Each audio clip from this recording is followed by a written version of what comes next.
उठ जाओ मेरे भाई।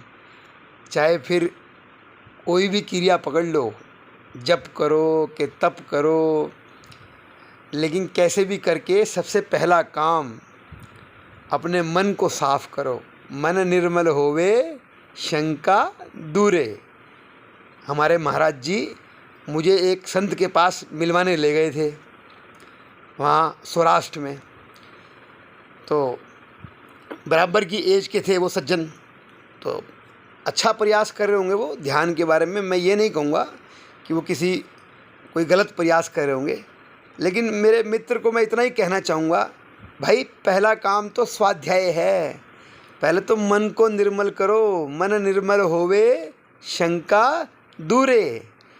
जब भ्रम छट जाएगा, मन मुक्त हो जाएगा परिपाठी से, पुरानी धारणाओं से, विधियों से, रीति रिवाज से, टेक्निक से, जो तरह तरह के जो हमारे जो जहन में बंधन हैं, इनसे मन जब मुक्त हो जाएगा और राग द्वेष, ये जो क्लेश है, जो बुरा भाव जिसमें पद प्रतिष्ठा का लोभ है, ये ईर्ष्या है, तनाव है, दुख है, कुछ पाने की चाह है, संग्रह कुछ इकट्ठा करने की चाह है, गुरु बनने की चाह भी तो एक चाह ही है।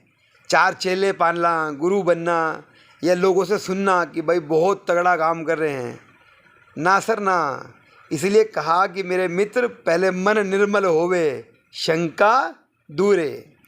पहले मन निर्मल होगा तो क्या होगा आपका, जब मन, और चाहे आप जाप के जरिए करो, चाहे किसी टेक्निक के जरिए करो, लेकिन मेहरबानी करके अपने मन के विचारों को देखो और धीरे धीरे पूछो अपने आप से, भाई ये इतना, मेरा मन इतना गंदा क्यों है, मेरे भाव में इतनी धारणाएं क्यों पड़ी हैं। धीरे धीरे स्वाध्याय करते हुए जब मन मुक्त हो जाएगा तो फिर क्या करोगे आप, फिर आपके जीवन में सत्य का परिवेश होगा। आप ईमानदार हो जाओगे, और जब ईमानदार हो जाओगे तो परिपाटियों से जब आप मुक्त हो जाओगे तो धीरे धीरे आपके अंदर समझ आनी शुरू होगी। पहले मन नीवा होगा, मन नीवा क्यों? क्योंकि मन पहले मुक्त होगा, निर्मल होगा तो अहंकार छूटेगा, आपके जीवन में शांति आएगी, थोड़ी सहजता आएगी, ठहराव आएगा, तब धीरे धीरे समझ का आयाम खुलेगा। तब आप परिपाटियों में बंध कर सत्य को नहीं देखेंगे, मुक्त होकर, सहज मन होकर सत्य को स्वीकार करेंगे। धीरे धीरे आपके जीवन में, इसीलिए कहते हैं मन नीवा मत ऊंची। और फिर तीसरा क्या है? समर्पण, भक्ति, आनंद। जब तक मन शुद्ध नहीं होगा, मन पवित्र नहीं होगा, तब तक समझ का आयाम खुलेगा नहीं, धारणाओं से इंसान मुक्त होगा नहीं, विवेकशील बनेगा नहीं। और जब तक विवेकशील नहीं बनेगा, सत्यम, ईमानदार नहीं बनेगा, तब तक पूर्ण आनंद, भक्ति, समर्पण, जीवन के प्रति अहोभाव, प्रेम भाव, जियो और जीने दो की फिलॉसफी आपके जीवन में आएगी नहीं। तो आओ मिलके भक्ति करते हैं। कर कृपा तेरे गुण गावा, कर कृपा तेरे गुण गावा। तो मैं उस साथी को अब भी एक ही मैसेज दूंगा कि मेरे दोस्त, पहले अपने मन को जानने की कोशिश करो, पहले अपनी आत्मा का स्वभाव तो जानो।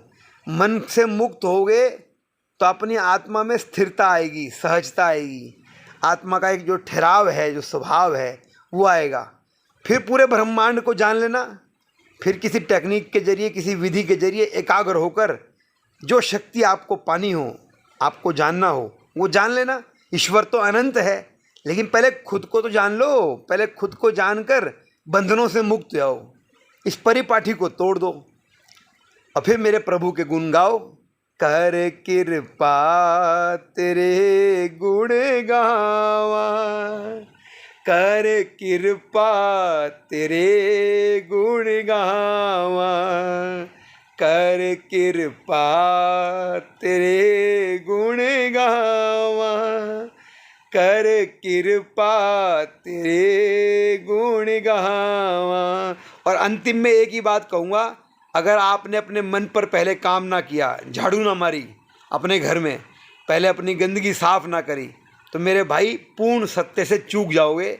उतना ही जान पाओगे जितना आपके जहन में कोई रुचि है, कहीं कोई विद्या में कहीं कोई केंद्रित होकर एकाग्र होकर कोई एकाध सिद्धि पालोगे। लेकिन पूर्ण सत्य को जानना है और पूर्ण आनंद के अंदर आपको विश्राम में रहना है, गहरी विश्राम में, जहाँ पर सभी सुखी हों, सभी निरोगी हों, परमात्मा सबको लंबी उम्र दे।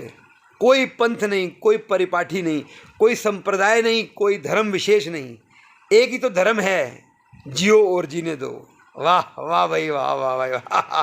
हाँ तो मैं तो संत हो गया भाई। अच्छा वाह, अरे क्या बात है भाई मोनू बाबू, संत हो गया। राम राम जी, राम राम।